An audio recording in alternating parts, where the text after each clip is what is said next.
ஆட்சிக்கு வந்து சில வாரங்கள் கூட ஆகல.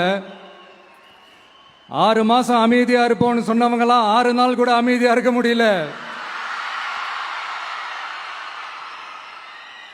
ஆட்சிக்கு வந்து அரை மணி நேரத்திலே ஆரம்பிச்சிட்டாங்க. பாவம், ஒரு கல்யாண வீட்டிலலாம் போய் புலம்பிட்டு இருக்காங்க. நான் சொன்னதெல்லாம் நடக்குதா? 1 by 1 எல்லா புலம்பல்ஸும். அது மாதிரி இத்தனை வருஷமா மாத்தி மாத்தி உங்களை ஏமாத்திக்கிட்டு இருந்த இந்த 2 பேரையும் வேண்டாம்னு சொல்லி ஒதுக்கிட்டு உங்களுக்காக உண்மையா உழைக்க வந்த உங்க விஜய, உங்க அண்ணன, உங்க தம்பிய